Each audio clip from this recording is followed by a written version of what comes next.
Simula pa ng magsimulang magsukat ang tao ng panahon, ay kasama na natin yung katotohanang ang karamdaman ay kakambal natin.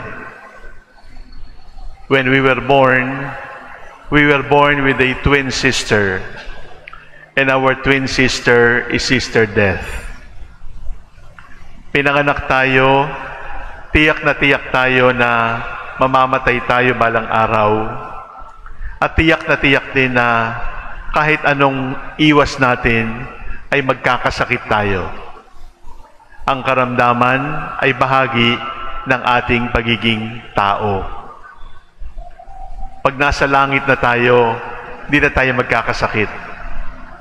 Pag nasa langit na tayo, wala nang biogesic. Pag nasa langit na tayo, wala nang chemotherapy, sapagkat habang dumadaan tayo dito sa lupa, mayroon talaga tayong karamdamang papasanin. And that is the reality. Sa salita po ng Diyos sa araw na ito, ay mayroong mga bagay na dapat nating balik-balikan sapagkat sinira na ng ating panahon. Ang una pong salita para sa umagang ito ay sensitive. Sensitive. Ngayon, kapag sinabi mong sensitive ka, parang hindi maganda ang dating. Pag sinabi mong sensitive ka, parang ibig sabihin, sobra ka naman, matampuhin ka naman. Kapag sinabi mong sensitive ka, ang ibig sabihin noon, kaliit-liit na bagay, pinalalaki mo. Hindi maganda yung ibig sabihin ng sensitive. But the Lord was sensitive. He saw the crowd. He wanted to pray. He wanted to rest.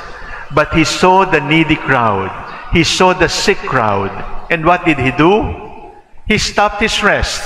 He interrupted His prayer because He was sensitive to the sufferings of people.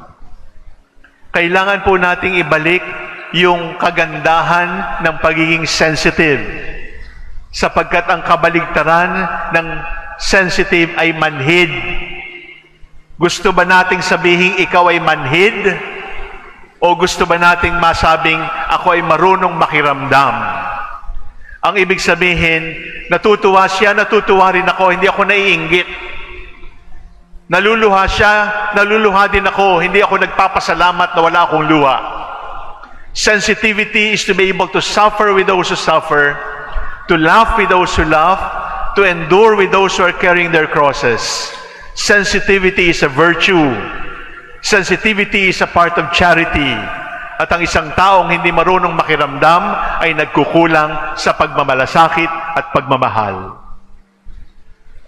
Ang pangalawa na binibigyan ng pansin ng Ebanghelyo, pagkatapos ng sensitive ay serve. Serve.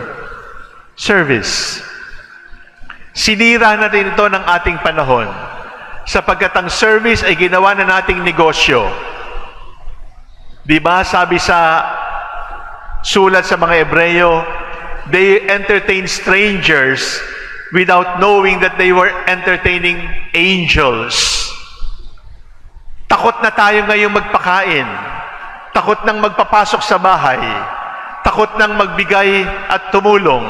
Kasi baka tayo lokohin at pagsamantalahan. At pag merong nakatanggap tayo ng service, parang kailangan meron agad service charge. Kino-compute pa yung service charge. Ginawa na nating negosyo ang service. Pupunta ka sa gas station, service is our business. Ang ibig sabihin noon, ang paglilingkod sa inyo ay negosyo namin. Kikita kami kapag naglingkod kami sa inyo. But the service of the Lord is free. We need to rediscover that service is our nature. Service is not for commerce. Service is not for a fee. Service is our identity as disciples of the Lord. Kaya pa ba nating balikan na maglingkod na walang hinihintay? Kaya pa ba nating magbigay kahit hindi exchange gifts, kaya pa ba natin? Dapat kayanin natin sapagkat ito ang kalikasan natin bilang mga Kristiyano. So first, let us discover again the beauty and the power of sensitivity. Second, let us discover again the power and the beauty of service. That it is not for a fee. It is not a business. It is not a job. Service is our identity as Christians. At ang pangatlo na salita ay surrender. Surrender. The Lord was busy. The Lord had many things to do. But He had to surrender His time because He needed to be with the Lord.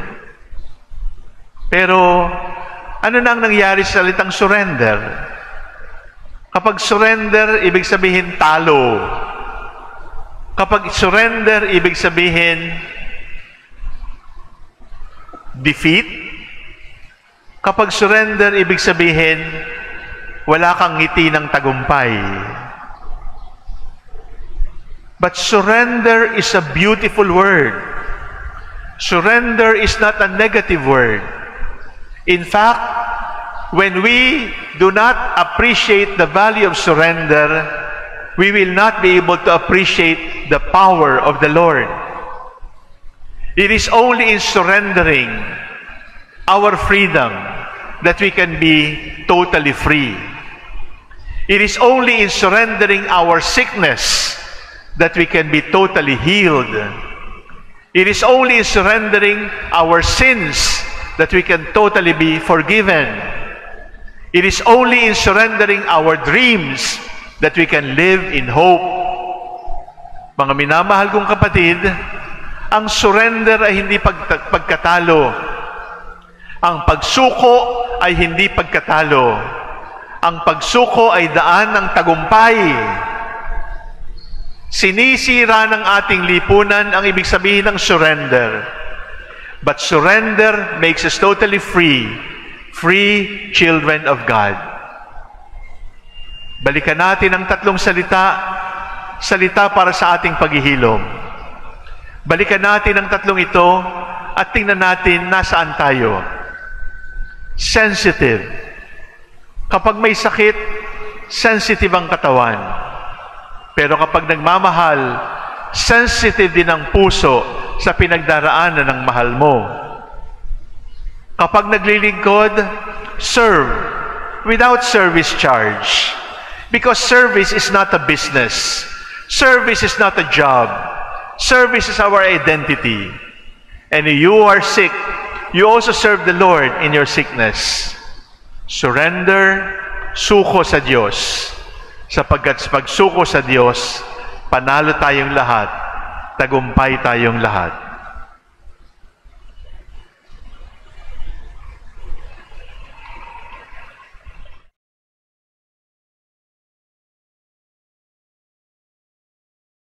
Jesus Christ, the Son of God, was born for you and me.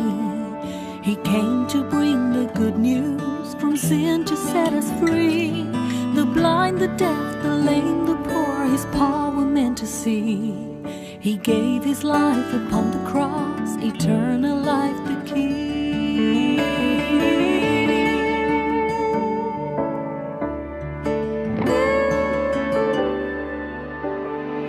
He broke bread and shed wine before His agony. We share the body and the blood in His memory. To make His message known is our responsibility. So here we are to pledge our lives to the Lord of eternity.